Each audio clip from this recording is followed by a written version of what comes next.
Good morning प्यारे बच्चों।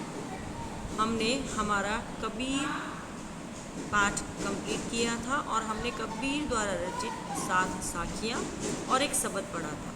आज हम इसके अभ्यास प्रश्न प्रारंभ करेंगे।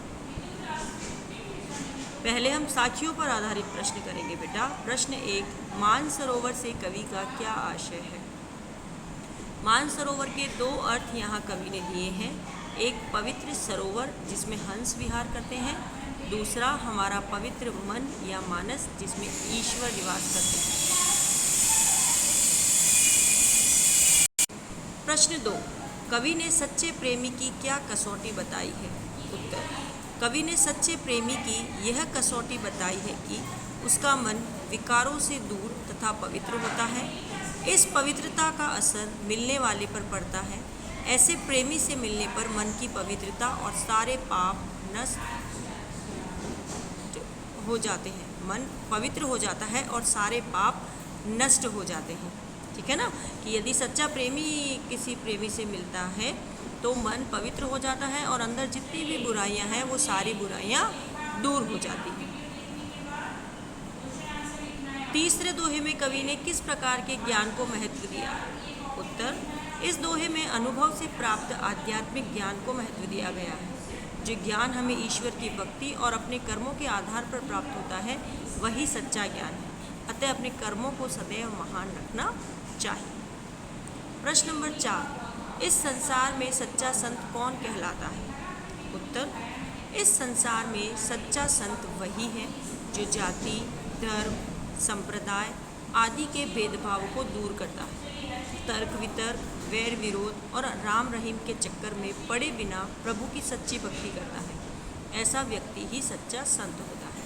कि जो व्यक्ति जातिगत भेदभाव से ऊपर उठ जाता है, उसका मन छुआछूत और जातिगत वाद विवादों में नहीं पड़ता, वही सच्चा संत होता है। एक सच्चा संत वो होता है जो प्राणी मात्र से प्रेम करे और स्वयं के हृदय को निर्मल और पवित्र रखे। प्रश्न नंबर 5, अंतिम 2 दोहों के माध्यम से कबीर ने किस तरह की संकीर्णताओं की ओर संकेत किया है ना? तो एक तो ये था उसमें कि हिंदू मुआ वो वाला, और दूसरा जो था ऊंचे कुल का जन्मिया। ओके, तो इन दोनों में अंतिम 2 दोहों में कबीर ने निम्नलिखित संकीर्णताओं की ओर संकेत किया है।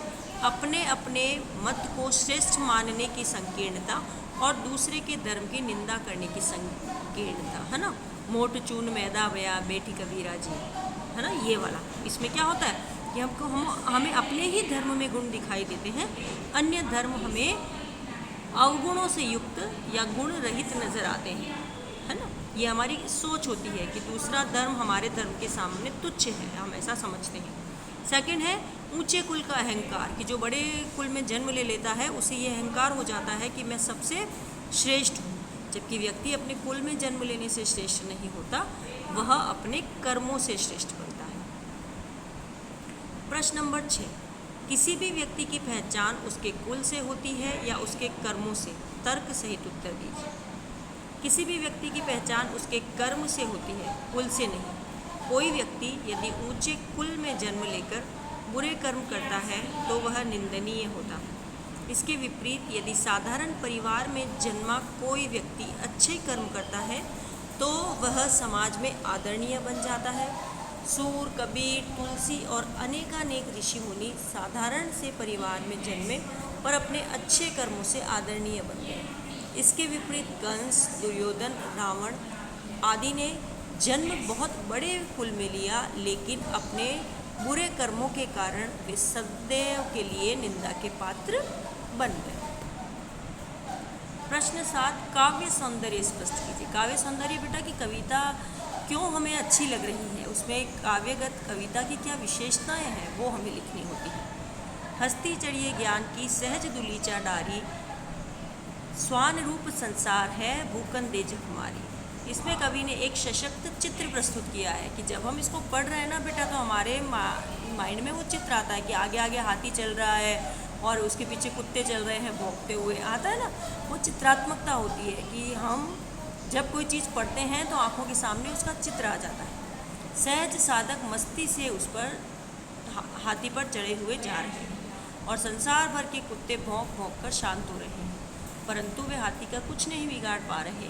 यह चित्र निंदकों पर व्यंग है और साधकों के लिए प्रेरणा है। निंदक जो निंदा करते हैं उनके लिए व्यंग है, उन पर व्यंग किया गया है कि वो ये परवाह किए बिना कि भक्त पर हमारी बातों का असर हो रहा है या नहीं हो रहा है, सिर्फ निंदा करते रहते हैं। और साधकों के लिए प्रेरणा है कि साधक जो भक्ति करने वाला होता है, कर्म करने वाला होता है, वो सिर्फ इस पर ध्यान दे कि उसे अपना कार्य करना है, दूसरों की निंदा से उसको घबराना नहीं चाहिए। सांग रूप अलंकार का कुशलतापूर्वक प्रयोग किया गया है। ज्ञान रूपी हाथी, सहज साधना रूपी कुलीचा, निंदक संसार रूपी स्वान और निंदा रूपी भौंकना, है ना, ये अलंकार है, रूपक अलंकार। जखमारी मुहावरे का सुंदर प्रयोग किया गया है। और स्वान रूप संसार है एक सशक्त उपमा अलंकार है कि इसमें संसार को है जो है वो कुत्ते की उपमा दी गई है संसार के लोगों को। ठीक है बेटा, तो ये हमारे आज के साखियों पर आधारित 7 प्रश्न हैं। आपको इन प्रश्नों को अच्छे से समझना है और अपनी हिंदी की कॉपी में करना है। ओके बेटा, तब तक के लिए बाय, टेक केयर।